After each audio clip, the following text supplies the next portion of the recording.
Good morning. In the previous session, we have just discussed about data flow testing, a brief introduction about your data flow testing. As we have already discussed in brief, so the data flow testing is all about with respect to the variables that we declare or the values that we will be using in the entire particular program. So we are not concentrating of the entire program here, rather what we were discussing or we had discussed with respect to your path testing. How it is different is with respect to the path testing, you need to represent the entire particular flow of the complete program, whatever you have written for. So with respect to your data flow testing, where the particular data will be flowing with respect to that particular value, where it has been defined, where it has been used to that particular extent. If you just write a path or slice the entire program, then your data flow testing comes into picture. Understanding it. So your data flow testing, it is a one of the part of your structural testing itself. Whereas here, with respect to the data flow, we will be just discussing, we will be identifying the paths. Based on the particular paths, we'll be just having some assumptions to be made. So as we have already discussed this particular complete slide, once again, I'll just go through it. Two mainline forms of data flow testing is discussed. First one is you'll be providing a set of basic definitions and an underlying unifying structure of test coverage matrix. What is this test coverage matrix is all about? So what is this particular basic definitions? That is what I'm just saying it. So once we say a value will be declared or once we say value will be holded in one of the memory location where in computer terminology we call it as variables name. So with respect to that particular variable, a particular value will be saved, right? So with respect to this, two particular ways we can just use this particular variables. One is declaration, another one is initialization. I'm talking about the second point, that is initialization. Once you initialize, once you change that particular value in the memory location, then we call it as has been defined. That means an assignment operator, you need to use it for your definition. Once this is done, we'll just check out how that particular flow goes with respect to that particular data once we are feeding it. Once you feed that particular data, that data can be inputted from the external source, that is standard input, or something else. Understand how that particular thing flow goes, that particular path will be identified. And we are not concentrating on the entire program, we are concentrating only on that particular variable, how that particular data flows in the variable. I'm just looking into it. Wherever the variable has been defined or used or do some particular things, then we'll just cover only that particular area. That is called as program slice. So, and one more thing is, most programs deliver functionality in terms of data. So that's what. In terms of data, we'll be just representing this. So that's all with respect to this slide. We'll just move on to the next slide because that was very important. This is very, very important slide. So every data flow analysis centered on a set of faults that are defined, that are known as defined reference anomalies. What are anomalies? Anomalies are nothing but the confusions that we will be having, or a state where we cannot identify what that particular variable is all about. So in three different ways, you can have the defined reference anomalies. That is a variable that is defined but never used. I'll just try to annotate this. So it will be easy for you as well as for me to understand how this thing goes, right? So that's why what I'll do is I'll just write a snippet or a pseudocode. First line is a is equal to 10. Second line is b is equal to 20. This is defining node. This is how we'll be just identifying with respect to the variable a, comma, node number is 1. Similarly, with respect to the second one, definition node, with respect to b variable, because equal to is used, right? Assignment operator. So that's why it is called as defining. The third one is, third statement is sum is equal to a plus b. So here three things comes into picture with respect to the third statement. One is you're using this particular variable a for computing the value of sum, as well as you're using the value of variable b value for computing the sum, as well as you're defining a variable sum with respect to this particular. This is how it will be working. Now, question is not this one. The first particular thing, what it is saying is, if I say one variable I, which will be equal to 0, this is defining. Define with respect to I variable at the node 3 now. So this one becomes fourth node. So I need to change this particular numbers. Be aware of it, because we need to just know this.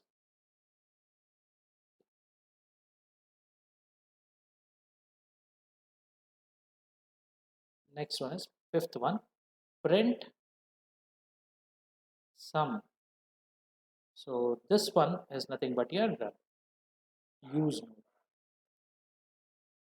Use of sum with respect to fifth particular. This is nothing but your a is equal to 10, b is equal to 20, I is equal to 10. With respect to that, sum is equal to a plus b. Print sum. Understanding it? This is a simple code that we are using it. So if I just identify the particular variable I, with respect to this, we'll be not getting a single path. The reason is this has been never used anywhere in our program. Have we make use of I to compute sum? No. Have we just identified I value and just try to print that particular value? No. So we never use this. So such a type of thing you need to avoid it. Understanding it? So you need to avoid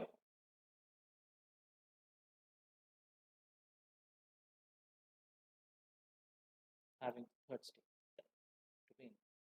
So this one, say complete thing. So that's with respect to your first statement. Second statement, it is over. No, we need to define it one more thing. So where variable that is used before it is defined. So with respect to this, what I'll do is I'll just try to define it. So with respect to this, what I'll say is, if a is less than b, second statement says that sum is equal to a plus b,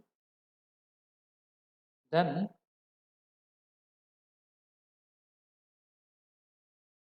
the third statement a is equal to 10, fourth statement b is equal to 20. This should not be addressed, because first statement, if it is a is less than b, a will take some junk value, b will take some junk value. Based on that, it will compute the value. We don't know exactly what the a value and b value is there. Some junk values will be taken care of with respect to your C language. It purely depends on the languages.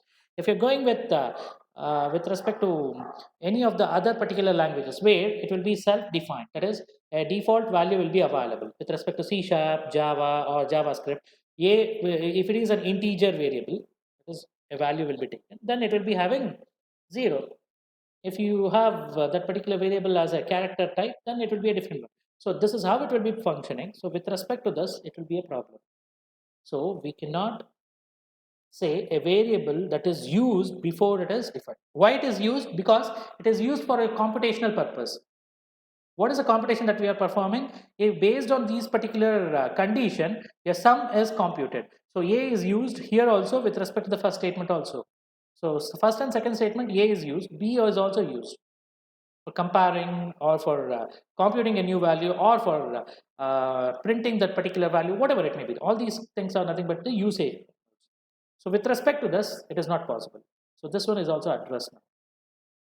So we should be taking care that once we are having a variable, that variable should be defined as well as it should be used.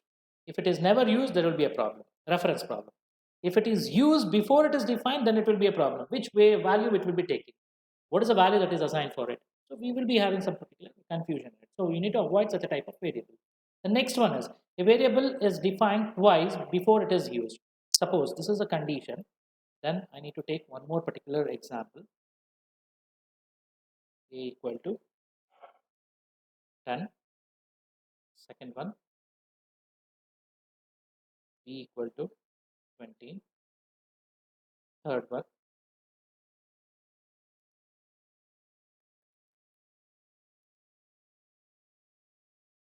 sum is equal to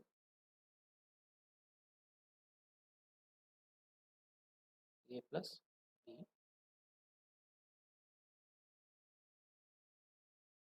Before the statement, I need to add one more thing, that is A is equal to A plus 10. So now, with respect to this, sum will be calculated.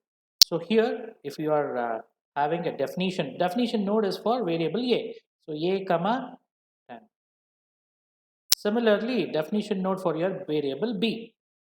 So B comma 20. Similarly, here there are two things to happen. One is defining node, you're redefining, you're changing the value of the memory location, right? So that will be a definition node. With respect to this, it will be taking as A comma, you're redefining A with respect to this, with respect to the node 3. As well as you're using the previously available value of A. So A comma 3. Now, here with respect to the usage node of your A comma 4, as well as it will be using the variable value of B also with respect to the statement, followed by it will be defining a new value for your sum variable, right? So this is our particular as a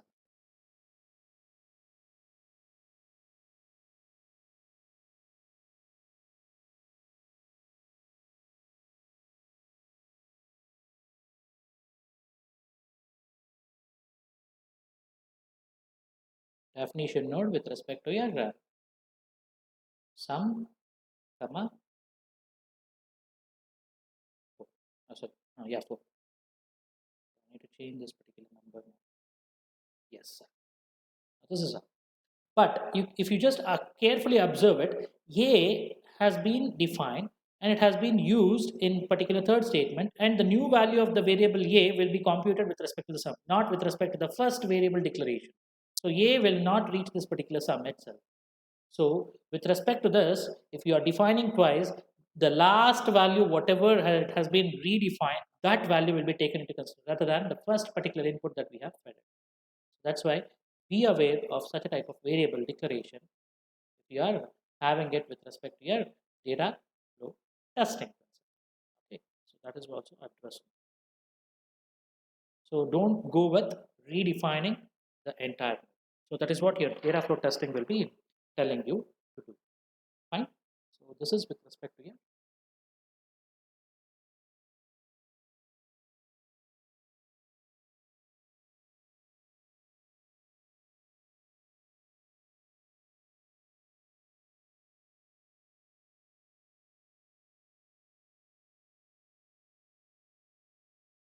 This is how it will be working with respect to the defined reference anomalies. So with respect to your defined usage node, as I have already defined and usage node definition I have already given it. So with respect to this, what they will be giving you is, or what you need to assume is, the following the definitions that we are referring to, a program P that has a program graph G of P and a set of program variables P. What is B? That is A, B and sum we have declared it, right? Those are variables. That particular set is called as variable B. Understanding it? So with respect to that only, we are just identifying. Program graph is constructed with the statement fragments as nodes and edges that represent node sequences. We have already seen it with respect to how to represent this particular program graph. That's how it will be having. This program graph will always be having single entry point, single exit point. That means there is no particular path, or there is no particular link between the last node to the first node. So that is the short. And all those particular paths will be nothing but your path. That's what will be identified. Several definitions we need to just assume it, or we need to just look into it. First one is defined node.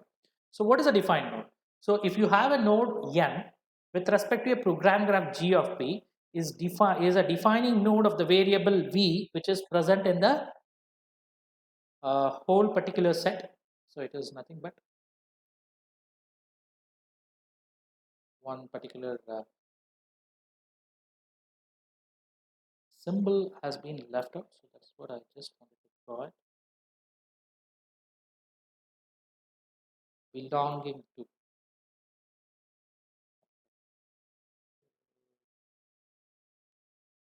Eraser.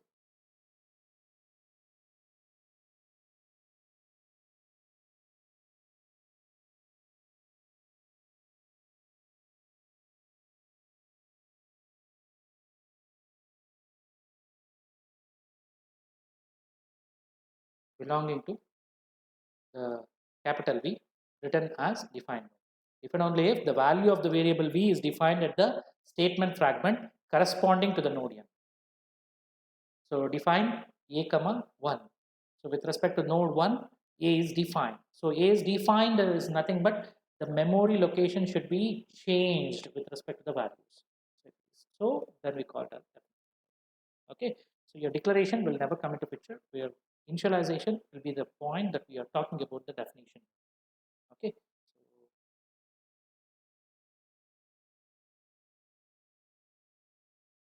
That's all. So what are all the definition nodes that we have? So for example, if we want to consider with respect to your programming construct, so in that, whatever the input statements that you have, it will be a definition. Understanding it? Standard input, if you are accessing some value from the standard input, then that becomes your definition. Assignment statements, that's what I said. Assignment statements refers to a definition. Loop control statements. How this particular loop control statements is acting as a definition node? Loop control. If a is equal to while a less than or equal to 10. So you're checking for that. So you are assigning some value for it. So while a is equal to 0, then you can go with it. So that is nothing but your loop control statements. Procedure calls, it is nothing but your function calls. Function call with respect to your function where it has been called with respect to your function where it is calling. The calling function and the called function. So in that, the whatever the variables that you will be having, you are assigning some particular values to it. That is nothing but your assignment operator comes into picture. So that is nothing but your definition node comes into picture over there. So in that, keep one thing in your head, wherever the memory location, memory values will be changing, that particular node is called as definition node. Okay, so that is what it will be just saying it. Next one is with respect to your usage node. With respect to your use node, how it is defined? Use of v comma n, where v is the variable which you are referencing to. N is nothing but the node number that you are referencing to. That is holding that particular variable. That's it. So with respect to this, the definition, what it says is node n g of p is a usage node of the variable v that is belonging to the variable set capital V written as use of v comma n if and only if the value of the variable v is used at the statement fragment corresponding to the node n. It should be used. It should be taken into consideration. Several steps need to be taken into consideration, or using that you can compute some other particular values. So then only we call it as an usage node. So that is what we have just we have a definition for your usage. So apart from that, what are all the examples that you can assume? So usage is always the output variable, output statements. Along with it, assignment statements. How it is assignment statements can also be a is equal to a plus 10 was there, right? Previous example, just recall it. A is equal to a plus 10 is nothing but you're assigning. You're reassigning the value. So though that is nothing but your usage node is all about it. And with respect to that, so a is a usage node over there. So that's why. Next one is conditional, or a is equal to a plus plus. You can just say it. Or a plus is equal to 1. So that means a is equal to a plus 1, right? So that is nothing but your assignment statements is all about. Conditional statements, if a is less than b, or if a is less than 10, if a is greater than 10. So that's what is conditional statement. So there also will be saying that it is used for computing something. So based on that particular condition output, you'll be just going through the rest of the things. So loop control statements, as we have seen, while not logs is equal to -1, then you need to enter it with respect to your commission problem, right? So that's what you can just assume. Procedure calls send line. So you are giving back that particular control from the procedure to yeah, where it has been called, right? So that it may return some particular value. So that is nothing but your usage. So that's how it will be working with respect to your usage as well as definition. Okay.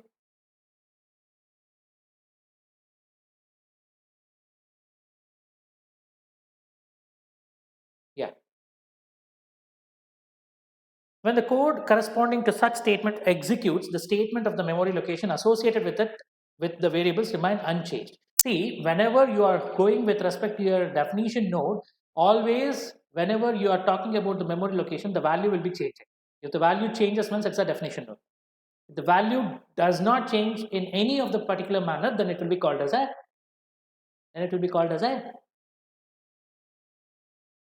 usage. Understanding it? So that's how it will be working. Next one is with respect to your usage node, there are two different flavors available, or two different characteristics are available, or two different classification we can make. One is called as predicate node, predicate use. Another one is called as condition, computational use.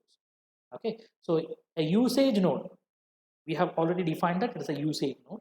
In that usage node, use of v comma n is a predicate use. Predicate use, you can easily imagine that what we discussed with respect to our previous example or previous technique, that is path testing. In that predicate node, we have studied it. What is that predicate node? We have two different outputs for the same particular statement. If the condition holds good, then we'll go with one type of assuming or one type of computing the statements. If the condition is false, I'll go with the other particular way. So with respect to that, those particular statements, if the node is a predicate node, then it will be nothing but here, or statement is a predicate statement, then it will be called as PUs. Otherwise, it's rest of it is all computational use. So for this, we'll just try to uh, take an example and check it out how it will be working. So I'll just try to annotate. So a simple program where I'll be just writing the snippet or a pseudocode of it. A is holding the value something like 10. Next one as B variable is that. So B will hold the value as 20.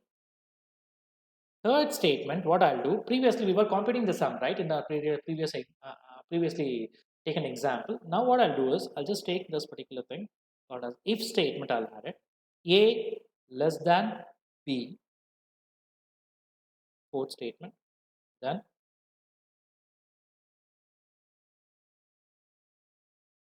compute the sum is equal to A plus B. Okay, fifth statement, else, sixth statement, compute difference is equal to A minus B. Then seventh statement is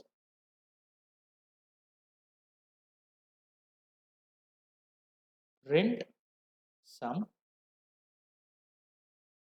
Eighth statement will be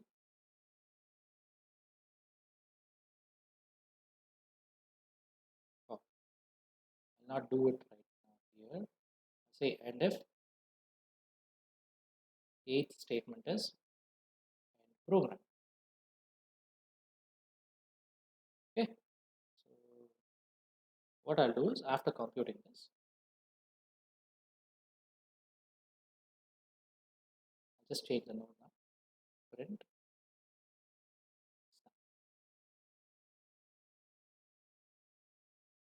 here.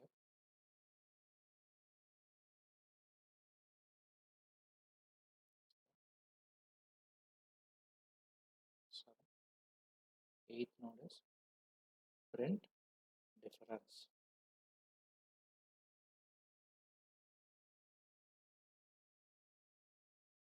Ninth node is end if. 10th node is end program. This is it. So now if I want to identify the definition node, so according to it, define what are all the variables that we have. First we need to just take care about it. So first we need to just check out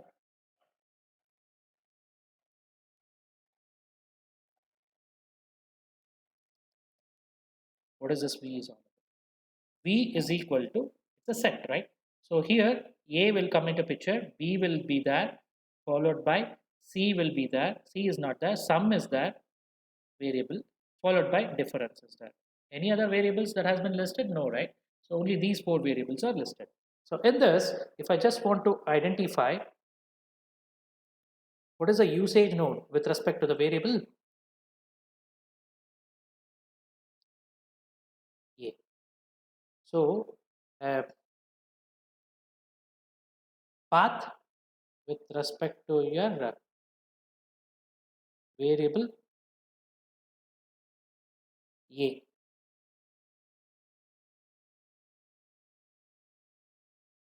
is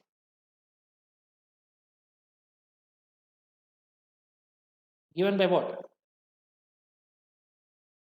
Define node where it has been defined with respect to the variable A. I'll just keep it blank right now. Next one is where it has been used. These two are very important. So from your definition node to the usage node, you will be writing the path. That is how you'll be slicing your entire program. Okay. So A is equal to, sorry, with respect to the A variable, it has been defined at first node, used at many nodes. So in that, third node is one particular area where it has been used. So this use is called as predicate use. Why? The reason behind it is you are identifying or you are verifying the condition. So it is a conditional statement that you are identifying. You are computing a conditional statement based on the output of that particular condition, whether it is true or false. You are taking the action. So it can execute the fourth statement, or it can it can execute the sixth state, right? So that's why we'll be just using those particular variables. So this is P use.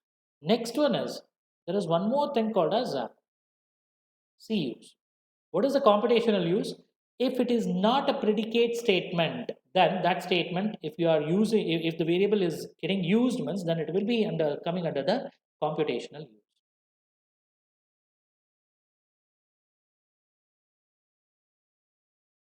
So it will be having the C use as of the variable A is nothing but A comma M. 4. Understanding it. Is it the only one? No. We have one more particular use, C use itself, with respect to your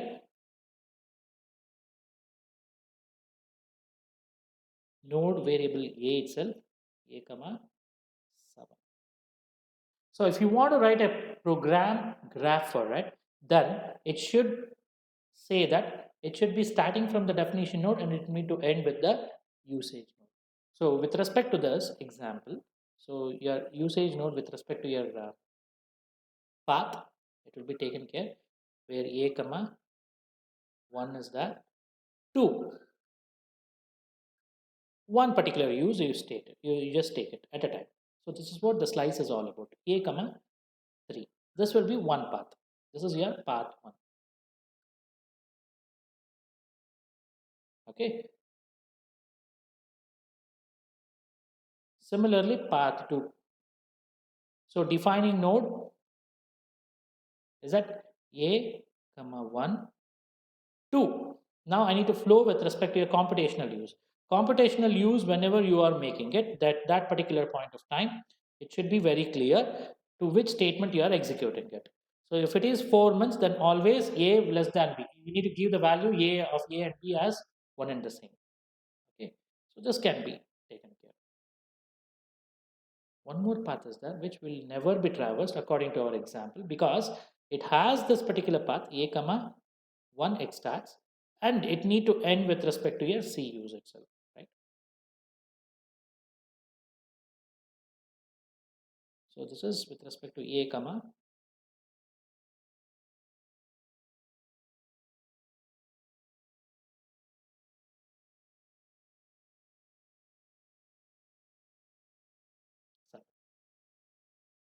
So 3 paths I'll be identifying. One after the other, I'll just try to write that particular path.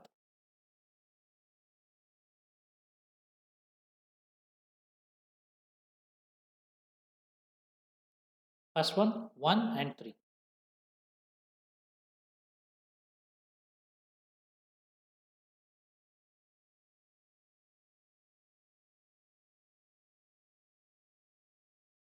1.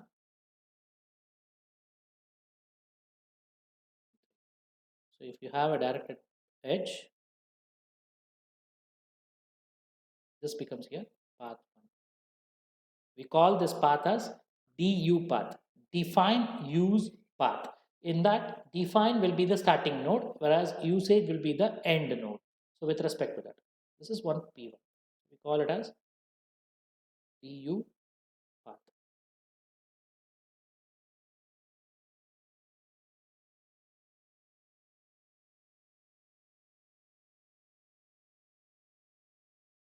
Right? So we have one more particular path for that.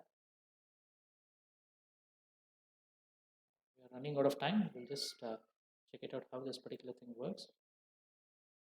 Okay. So this is one more particular path that we are identifying. 1, 2,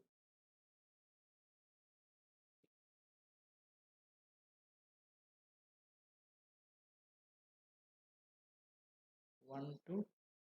Oh, sorry. This should be 3 and this should be 4.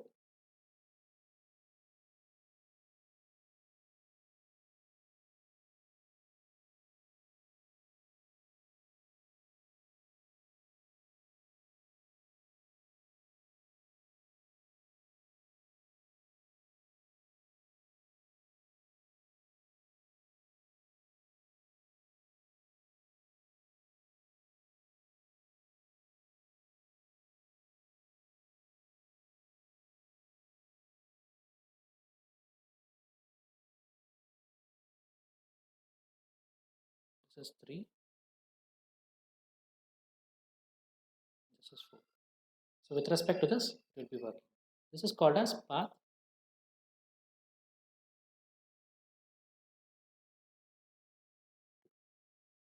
This is also one more DU path. Similarly, you can draw the third one. But here, if you are taking the example, A is equal to 10, B is equal to 20, you are fixing it, means your 7th value will never come into picture. So keep that in your head. We'll just stop here. So rest of it will just continue in the next class. Okay. So and one more thing I just forgot to tell you. So I have just shared a link, YouTube link, where all the online classes, whatever we discussed, whatever we have just seen it, everything we have just I have just we have created a JNFC online class channel in the YouTube. We have uploaded every details of it. Okay, so you just go through that link. If you have any doubt, you can reach me anytime through WhatsApp or call me or any other thing. Okay, thank you very much for your patience listening. We'll just stop here.